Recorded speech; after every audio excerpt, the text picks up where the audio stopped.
जियो Hong का आकर्षक रूप अवेई के सामने मचल रहा था और उसकी मासूम नजरें उसके सिर की तरह थीं। वेई बैठ नहीं पा रहा था और दरवाजे के बाहर जियो यान ने यह दृश्य देख लिया, यह कहते हुए कि वो सोने वापस जा रहा है। वेई उठा और जियो यान के साथ वापस चला गया, लेकिन फैट ब्रदर ने उसे रोक लिया और उसके साथ पीने के लिए कहा। मानसिक संघर्ष के बाद अवेई वापस चला गया, लेकिन जियो होंग की छवि उसके दिमाग में बनी रही।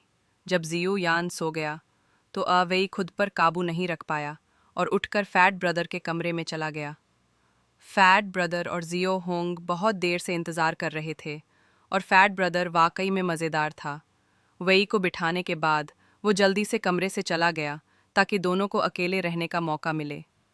कमरे में जियो होंग ने धीरे से अवेई के लिए शराब डाली और उसके होठों पर लगे दाग को पोंछा। अवेई घबरा गया और उसने अपनी उंगली तोड़ ली। इस मोड़ पर अगर वो कुछ नहीं करता तो ये अशिष्टता होती। इसलिए अवेई ने अब और विरोध नहीं किया और जियो होंग ने उसे कुर्सी पर धकेल दिया। दोनों ने एक विस्तृत शारीरिक व्यायाम किया। फैट ब्रदर भी खाली नहीं बैठा था। वह जियो यान के पास गया। उसने अलमारी खोली और फैट ब्रदर के कमरे का दृश्य देखा।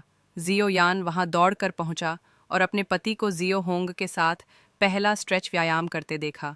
वह बिल्कुल भी गुस्सा नहीं हुआ, बल्कि वो यह सब देखता रहा, क्योंकि यह सब उसी की व्यवस्था थी।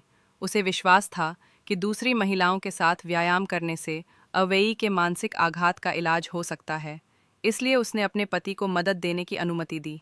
लेकिन अब यह दृश्य देखकर वह थोड़ा दुखी हुआ।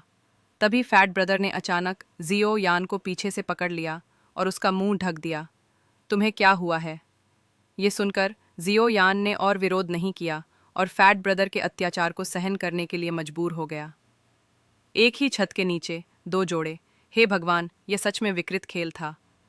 अगली सुबह अवेई और जियो यान जागे, लेकिन वे एक दूसरे की आंखों में देखने की हिम्मत नहीं कर पाए। फैट ब्रदर ने अवेई को जल्दी उठाकर शिकार के लिए बाहर बुलाया। जाते समय जियो यान को फैट ब्रदर ने अवेई को धीरे धीरे बरगलाया। ओ यहाँ, ओ नीचे।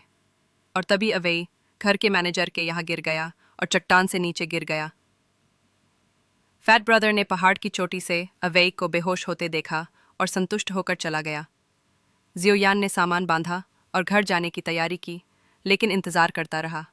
तभी दुकान पर खाने के लिए एक युवा जोड़ा आया। फैट ब्रदर अकेले वापस आया और जियोयान ने उसका पीछा किया। हमारी लड़की तुम्हारे साथ नहीं है? तुम्हारे यहाँ मेहमान हैं, तुम क्या कर रहे हो? यह रवैया जियोयान को हैरान कर रहा था।